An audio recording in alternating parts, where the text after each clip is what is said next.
हुजूर को दफन करके लौटे, तदफीन से फारग हुए, कब्र मुबारक में उतारा, हुक्म पूरा किया। कहते हैं वापस आए तो जनाब अंस से सैयदा फातिमा कहने लगी, अंस तूने भी मेरे रसूल पे मिट्टी डाली है, अंस तेरी जुर्रत हो गई थी। फरमाते हैं उस वक़्त फातिमा का पहला आंसू गिरा और फिर 6 महीने हुजूर के बाद हयात रही, मैंने उसके आंसू ही गिरते देखे। लोग सो जाते, वो हुजूर के रोज़े पे जाके बैठ जाती। कहते मैं समझाता बहलाता, लेकिन फातिमा कहती अली सब्र अपनी जगह, करम अपनी जगह, और मैं तुझे क्या बताऊं, बहन भाई पहले सारे चले गए, वालदा पहले छोड़ गई, अब हुजूर अलैहिस्सलाम ने भी पर्दा डाल लिया है, मुझे चार और जानिब कुछ दिखाई नहीं देता। कहते हैं 6वां महीना था हुजूर के विसाल को।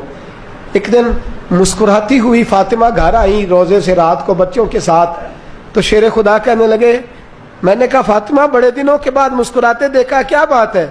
तो कहने लगी अली आज मेरी आंख लग गई थी, मुझे हुजूर ख्वाब में मिले हैं, तो मुझे हुजूर ने कहा तू रोती क्यों है? तो मैंने कहा महबूबा मेरा दिल नहीं लगता। तो फरमाया बेटी तैयारी कर, तू मेरे पास आने वाली है। हजरत अली फरमाते हैं बस फातिमा बीमार हुई, चंद दिन गुजरे तो मुझे बुलाया और कहने लगे अली वक्त जाने का आ गया है, ये अली के घर की है इज्जत अली से सुनते, नबी के घर की है इज्जत नबी से सुनते, वो जिसने मुअज़्ज़ज़ किया घराने को, हुसैन पाल के जिसने दिया ज़माने को, जाने का वक्त आ गया है। अली पहली बात तो ये है कि हुजूर की नवासी जनाब उमामा से शादी कर लेना, वो हुजूर को बड़ी प्यारी है, और दूसरी बात यह है कि मेरे हसन हुसैन इनका ख़ास ख्याल रखना। और तीसरे लफ्ज़ कहे तो हज़रत अली तड़प के रोए, कहने लगी मैंने वक्त गुजारा है, आपकी हुकूक मेरी जिम्मेदारी थे, मैं इंसान थी भूल जाती थी, अगर मुझसे कहीं कोई कमी रह गई हो तो मुझे रज़ाए इलाही से दरगुजर करना, कहीं मैं हुजूर के सामने जाके शर्मिंदा ना हो जाऊं। शेर खुदा करम अल्लाह ताला वजहुल करीम फरमाते हैं मैंने हाथ थामा और मैंने कहा फातिमा अली का बड़ा मर्तबा था, पर जो तेरी निस्बत से कमाल था वो तेरा ही था। तू कैसी बात करती है, तूने तो हद कर दी, शहजादी हो के मेरे घर में खादिमों की तरह रही। हज़रत फातिमा रज़ियल्लाहु ताला अन्हा का दूसरा हुक्म ये हुआ कि मुझे रात को दफनाया जाए, और फरमाया मेरे पहले मदीने में ऐसा नहीं होता था, ये हज़रत फातिमा ने सबसे पहले कहा।